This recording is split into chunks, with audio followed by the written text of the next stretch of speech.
Do you ever wonder why you're doing what you do in life? Do you wish that you could be really happy and passionate about what you do? Or maybe you already are and you want to expand in a different direction. Hi, I'm Barbara Ann, host of What the Why? I love what I do. A lot of that has to do with my story, my journey to this point in life. And guess what? Everybody has a story. So please join me for conversations with leaders from all walks of life about what they do, and more importantly, why they do it, how they found their core purpose, their passion, their mission in life. And if you're looking for your own, maybe you'll get some great suggestions on how you too can find your why. Welcome back, everyone, to another episode of What the Why. If you haven't seen this before, our show features conversations with diverse leaders from all walks of life about why they do what they do and how they figured out this is their purpose. Maybe you're sick and tired of feeling sick and tired, or you feel stuck and you want to get unstuck, whether that's in your job, your career, maybe you own your own company, or just general in your life. All of our guests have something in common with you. At some point, they felt similarly in one way or another and decided to make a pivot. And today's guest is no exception. I'm really excited to introduce you to Yasmin Vorajee. Now, Yasmin, just so we're clear, is joining me from what others would say across the pond. She's the creator and author of Tiny Time, Big Results. And she's taught over 35,000 students across over 150 countries through her courses and programs.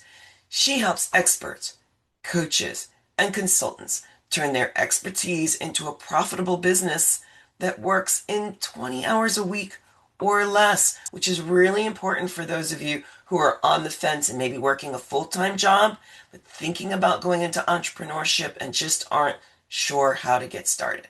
And how does she do this? She shows them how to package their brilliance, clarify their message, and build businesses that honor their time, energy, and value.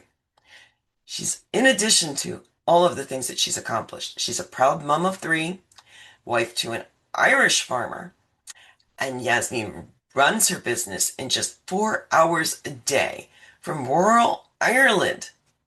Part Irish here for those of you who forgot that I've talked about this. When offline, she's cooking, reading, or napping with her kids. So I'm super excited that she is joining me today. So without further ado, please join me in a round of applause for Yasmin Vorajee. So, yay! Welcome, welcome, welcome, welcome, welcome. Thank you so much, Barbara. It's such a pleasure to be here. And again, I can't emphasize how excited I am to have you here because I mean, to be able to run a business, a successful business in 4 hours a day is for many around the world in the United States, for many entrepreneurs, their dream. And you've cracked this code. But before you did that, you had a life starting when you were a child. And so towards the beginning of this show, we've asked every guest the same question. What did little Yasmin want to do when she was growing up? Little Yasmin always had a lot of different ideas about what she wanted to do. And it's so funny because the examples I'll share with you, you'll just be like, what? I really wanted to work on a checkout, in the supermarket, because when you're there with your mom or your dad and they're like going beep, beep, beep. And I just loved it. And I really just, I don't know, something called me about it. I also wanted to be an optician at one stage. I wanted to be a HR manager, which is a bit weird for a child to want to do. And so I think there were lots of different things. I think the common theme in through all of those things was to be useful, to have people come to you with something that they needed and to be able to help them with that. I think that was kind of like the common thread in my childhood ambitions, if you like. I love that. And it is really cool when you're a child to see all of that happening. So, so how did Yasmin get from there to where you are now? Well, I did work on the checkouts. And I was very happy doing that as well. I've got to be honest with you, because when I was about 15, 16, I started working part-time. And then as I was doing my A levels, I worked. And then even when I was at university, I worked at the weekends, all in a supermarket. So got to live the dream. I was there on the checkouts, happy out, making money. When I left university, so I did a degree in politics and sociology at the University of York in England, which is one of my favorite places in the whole world. And I started working for a credit card company just for a summer internship. I just thought I'll just do this again, get some money behind me, and we'll see where we go. So I graduated on the Thursday, started work on the Monday. 12 years later, I was still there, not in the same position. I started in the call center. So I was taking loan applications over the phone. And I've got to be honest with you, I hated that job so much. I hated it so much. I did that for about 9 months, and a position came up in the training department. And this particular company had a policy where if you were there less than 12 months, you couldn't apply for another job. You had to work 12 months, but you could express an interest in the position. And, if they didn't find anybody suitable in the people who were eligible, they'd come to that group. And everyone kept telling me, you'll never get that. You'll never get that. You'll never get that. And I went, okay, watch me. And I did. I got the job and absolutely loved it. So I became like a training coordinator. And really, I spent the majority of my career in the multinational, in training, kind of went up the ladder. I was like a team leader. I was a manager. So I was working with technical trainers, but then I was also delivering soft skills, management, leadership. So my last role in that company was vice president of leadership development. And then I was made redundant at the end of 2011. So, with the whole global financial crisis of 2008, kind of was leading to this trickle. So I lost my job at the end of 2011. My eldest was only a year old. I was the main breadwinner in our house, and my husband was looking after our son. And we live in rural Ireland. My husband's a farmer. And so it was really that crunch moment where you think, well, what's going to happen next? What do I do? And I didn't want to go and work in a big city for a similar type of a job, because that's just not the vision I had for my life. So I kind of had this vision of like, I always wanted to do my own business, but I didn't really know. I mean, I did Amway, I did New Skin when I was a teenager, like I did all of the MLMs and things. So there was always that, spirit of entrepreneurship there, but I was like, I'm not doing that again. And so I decided at that point that, okay, I have an opportunity here and let me take the leap. And that's how I started my business. Awesome. I love it. And so let's talk about your business. Because you're in rural Ireland. What gave you the idea to do what you're doing now? I mean, first of all, entrepreneurship itself takes a lot of courage, and your husband already was, as a farmer, an entrepreneur Yeah. in rural Ireland. So, what gave you the courage to decide to do this? I think sometimes in life, sometimes you just get pushed into a particular type of a role, and redundancy really did that for me.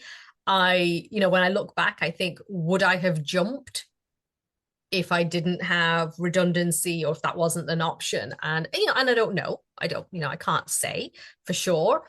Because when you have got children and you've got a home and you have all these responsibilities and things.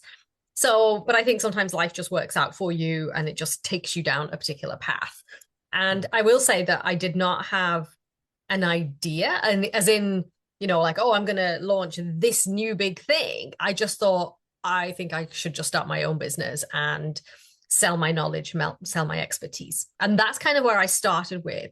And it's so funny because the first couple of years I always think like, I don't know what I did really. I got clients, but I'm not really sure how. I just went out, met people, told people about what it is that I was doing. And I was, really good at helping people, like around time management and productivity and getting a lot of things done in a short space of time. But it wasn't in any way it wasn't a cohesive idea or anything like that. And it was only when I started working with a coach when my daughter was a few months old. And at that stage, I got to the point where I was like, I don't know what I'm doing.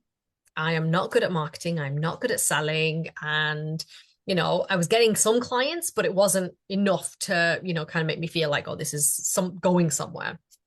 And I remember her saying to me, like, so let's talk about what it is that you do, like really trying to find that genius zone. It's like, what is it that you're doing that's really good for people, that they love working with you, that they keep coming back?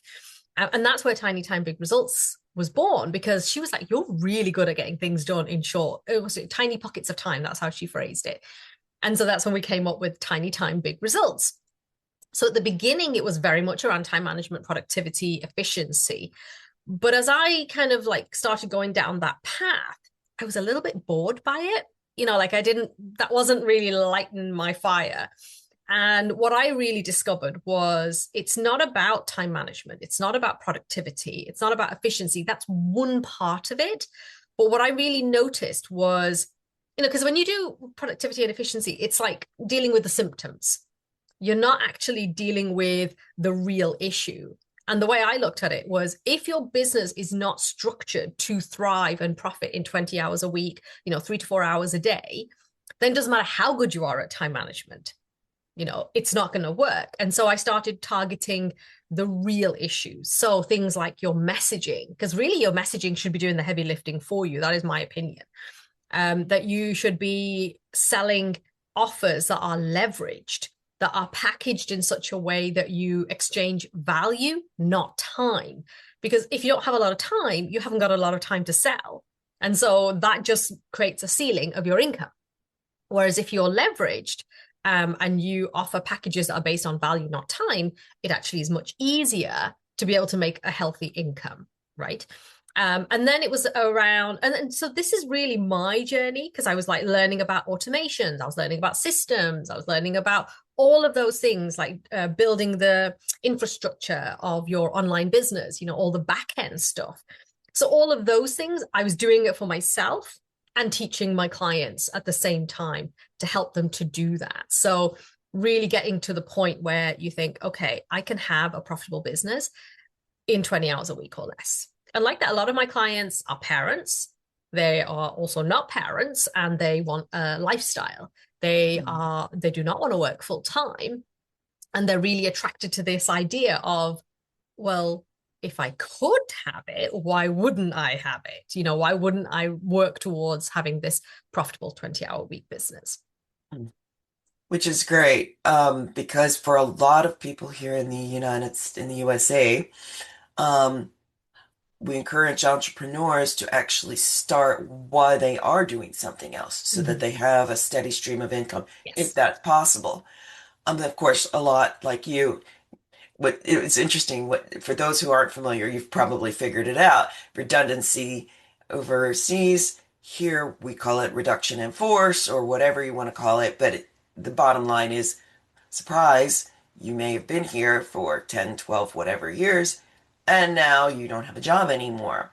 Thank you for your service. And so for a number of people, especially of a certain age, entrepreneurship really is the best route. Mm. So I guess you wrote the book, literally. Yeah. You didn't just write a book. You have Mm-hmm. a program. Mm-hmm. Yeah. Now I'm curious, before I ask the question, which came first, the program or the book? Great question.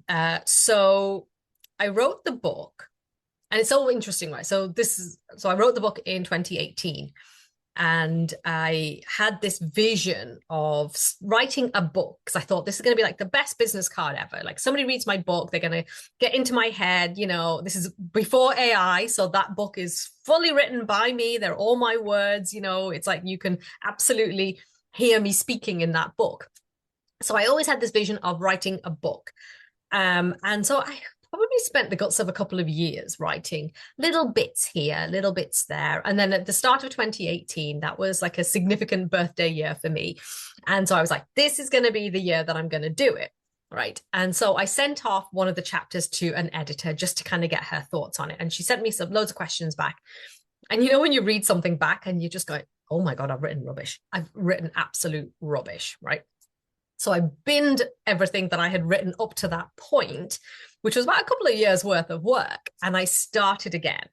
And I wrote the book in 1 month. I wrote 35,000 words in 1 month, even though my kids were, my youngest was 2. So there would have been 2, 5, and 8. And I was getting up at 6 o'clock in the morning and writing for 2 hours before they got up, and I had to take them to school and childcare and all that kind of stuff. But I wrote the book. And the reason I was able to write the book was because I had been doing the work with my clients. And this is what I always say to my clients, because people are in a rush to create a course or create a program, but they haven't really fully fleshed out what it is that they do. They haven't really fully thought out their framework and kind of what it is, really structured their transformation so that they can get results for their clients. But I had done the work. And so I had created a plan, and I literally, when I'd start working, I just write, because I knew exactly what I wanted to say. And so it's interesting because you're talking about my program, but actually the program that exists now is very much a culmination of all the programs that I have done over the years. So I've had a program called Fully Booked in 4. I've had a program called Multiplier.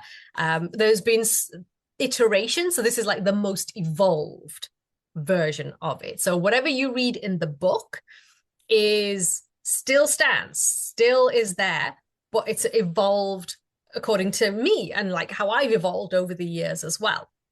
And so the work came first, then the book, and then the program as it stands now is really a culmination of the last 12, 14 years of my business journey.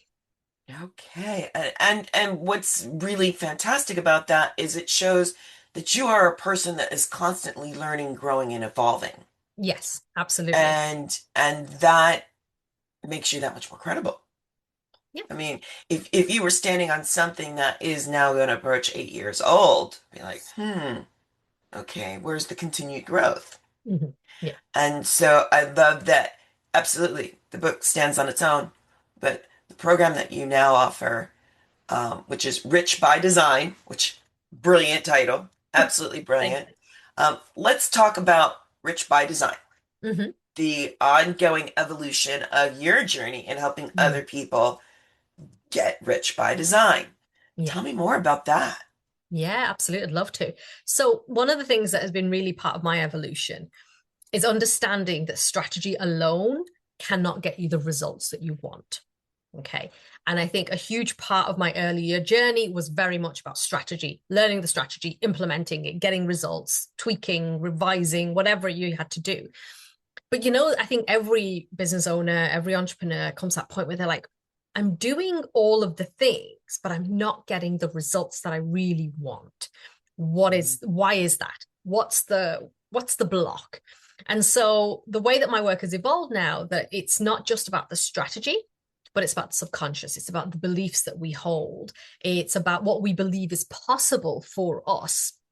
Because if you don't believe you can have a profitable 20-hour-week business, and I had a sales call with a lady a few months ago, and she was like, I'm very curious about what you do, but I don't believe it. And I said, well, that's okay. I said, I'm proof here, and my clients are proof, and I have stacks and stacks and testimonials of how people have changed how they worked and how their business has been transformed because of working with me. But I'm okay with you not believing it. That's why I don't need to convince you, right? So that belief is going to be the block. If you don't believe that you can attract a client who's willing to pay 3K, 5K, 10K for your offers, then you know what? You're right. They won't, because you don't believe in it. So actually in 2023, kind of going into 2024, I became a qualified hypnotherapist because I really wanted to explore that aspect of business, so that to be able to use that to help my clients as well, to be able to really get their subconscious working for them rather than against them. I think that was a huge part of it. And then the third part of it, so you've got the strategy, you've got the subconscious, and then the third part of it is really the somatic side of it. Now, I'm not an expert, but I have an understanding of nervous system regulation, enough so that I can just see in myself and in my clients, when we are afraid of pushing something, when we are feeling unsafe, we will not do certain things, And so for me, that's a really important part of it, is that if you have spent your life chasing safety, right? And if I say to you, right, you're going to go and speak on a stage and you're like, oh my God, that feels so unsafe to me, then we need to do some regulation around that so that it feels safe for you to do that. So, I always give the example of, like, if you're doing a webinar, and so many people are afraid of doing webinars and online trainings, and they're like, what if nobody shows up? And I said, that's okay. This happened to me loads of times where I might have had one or two or nobody in the room. I said, but I show up as if I've got 100, 1,000 people in that room, because I know that when I offer replays, people watch the replays. They may not be able to join me live, but they watch the replays. So I remember, I've done classes where there's been like maybe one or two people, and I'm okay with that. I will show up as if I've got 100 or 1,000 people in that room. And oftentimes, even if I've got one or two people, I will make a 4-figure sale. Right? So for me, I'm like, I don't really care how many people are in the room or not, because I'm going to show up as if I've got all of these people. And so that for me is creating safety, that it's safe for me to show up, safe for me to be in a room, safe for me to be able to do what I do, and let other people see that it's safe as well. Because I think, especially in the online world, we see people with massive audiences, and we think that we can't be successful unless we have this massive audience, all these millions of followers or hundreds of thousands of followers or a huge Instagram account. And it's just not true. That's just another belief. There are so many important things that you just touched on. Everything from, like, a lot of people who watch this podcast, some of whom have been with us from the beginning, are struggling with the fear of change. It's actually bigger than the fear of staying the same. And so many of the things you just touched on directly touch on that. One of the most important things that you said that I loved and that really bears repeating is, if you believe you cannot do that, if you think something is not possible, if you think you cannot get a client that has the ability to pay what you're asking, you're right. You can't. You're creating your own limiting beliefs, which of course taps into what I do, which is taming your inner critic and your judgment. And so, to the extent that you can share, can you tell me about one client or two in particular that you're actually really proud of what they were able to accomplish? And of course, hopefully they're proud of themselves as well. Yeah, absolutely. Like, I was thinking of one particular client of mine, and she has this brilliant method where she helps people to get pain-free.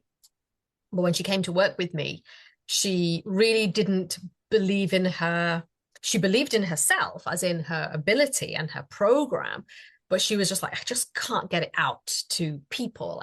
I'm not getting the message across. And this is one of the big things that I talk a lot about is, how you talk about what you do is everything, And so the work that I did with her over like 4 months, and we really established her messaging and her positioning, because so much of what we do is about positioning, and letting people know where you sit in the marketplace, letting people know where you sit in kind of the world so that they can get a real sense of you.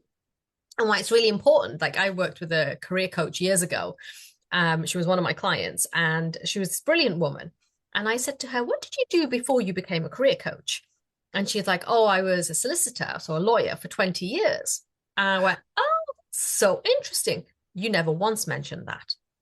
I said, in all the time that we've done this work, you've never once mentioned that. And I said, can you imagine the level of credibility that you will have now in your marketing if you talk about the fact, because her own story was 20 years as a lawyer. And then she was like, I can't keep doing this. I need to change. And she changed her life. I said, people are going to love that story. And people are going to assume a level of intelligence, a level of, brain power. If you were a lawyer for that many years, they're going to be like, oh, so it always blows my mind. I have another client of mine who actually, she she's been an accountant for over 30 years. So with the Mhm. first time I asked her what she did, she told me, and she was like, I help people to, get the financial pieces of their life together and all this kind of stuff. And I was like, oh, when I dug a bit deeper, and she was like, well, I've been an accountant for over 30 years. I said, why didn't you mention that?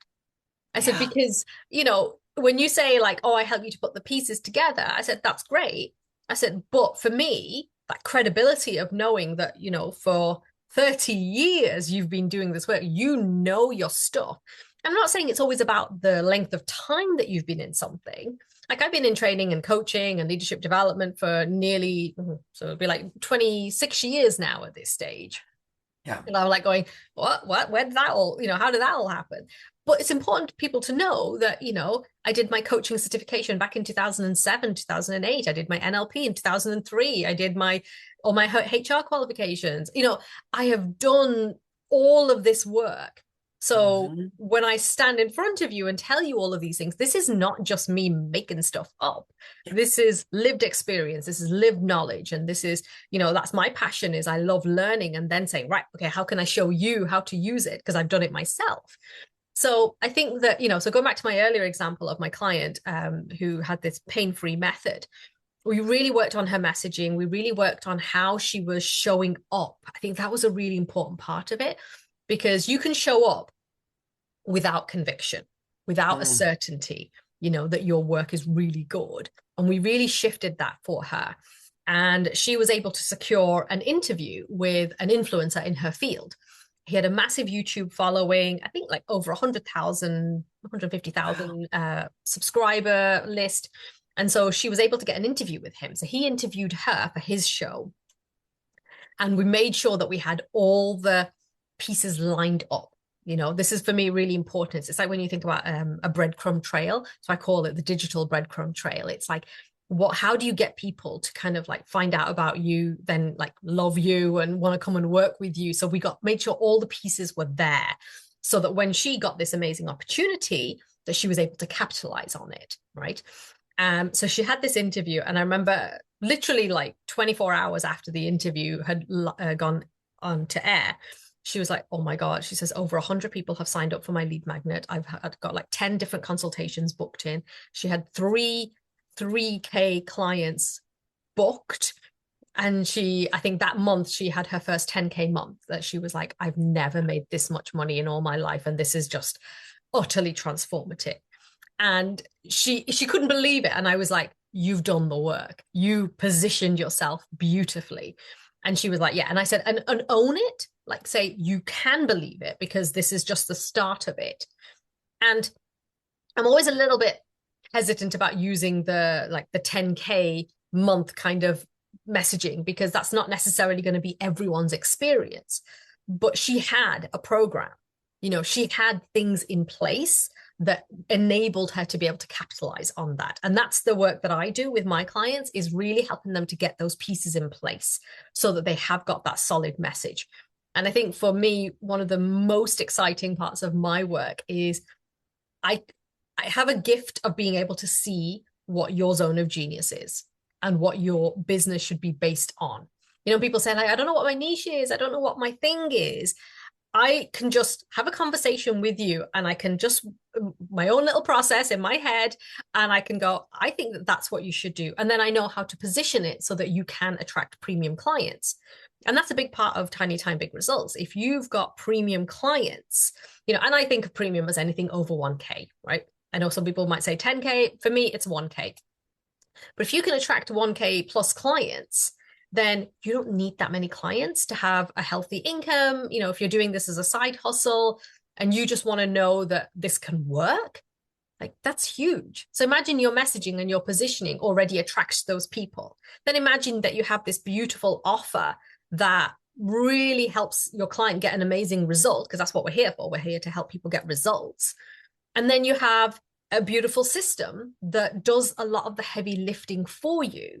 So when you're asleep, when you're on vacation, your system is still working for you. And that's a huge part of Tiny Time Big Results as well, because, if you're only working a few hours a day, you're not going to be sitting at your computer and like going, oh my God, I need to catch up on all of these things.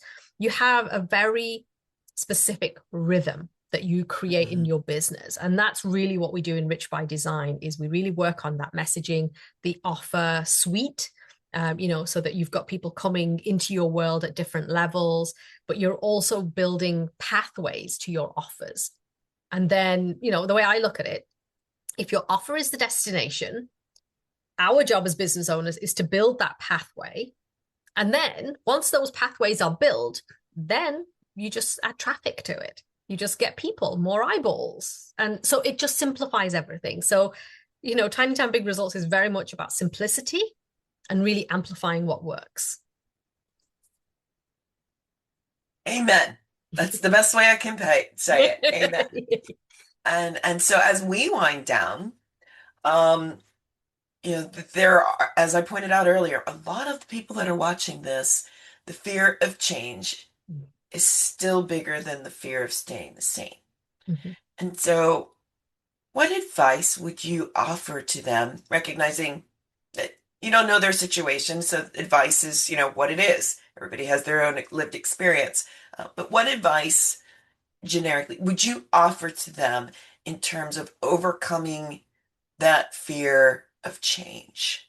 I think there comes a point for everybody who is aware, right? So a lot of people are not aware. They just kind of go through the motions and they don't think that there's anything else, right? So this isn't really for those people because it's for those people who are aware. And if you're sitting there thinking, God, I really want to do this, but I'm scared. I think there comes a point for everybody. It's that moment of decision. And I really do believe that your destiny is created in that moment of decision, because if you were to be in the same place in a year's time, how would you feel? And if you're looking at there going, hell no, things have got to change, then what you've got to do is to really think about what one thing could you do today that would change just a tiny, tiny fraction.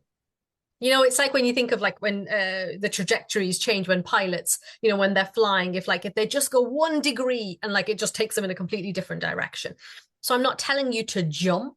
I'm not telling you to go and do this big scary thing. I'm just thinking, what one thing could you do today? And that one thing might be, and this is one of my favorite activities to do, because so much of what I talk about is who are you being when you're doing all of these things? When you're marketing, who are you being? Are you being the person who thinks nobody wants my stuff, nobody wants to come to my class, nobody wants this, or my work is high in demand. People cannot wait to pay me, right? So when you're showing up and doing the things that you have to do in business, whether that's writing a social media post or doing a video, whatever it might be, who are you being in that moment, right? So if you have a vision of who you know you are capable of being, imagine your future self, and you think, okay, so if my future self makes, I don't know, 10K a month or 20K or 100K or 1K a month, whatever it might be, right? How would she go and make herself a cup of coffee right now? How would she stand?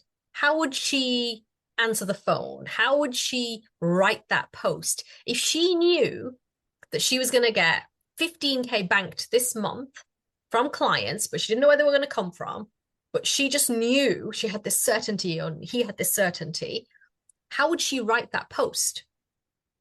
And it's that moment of every time you do something and you just step into that identity.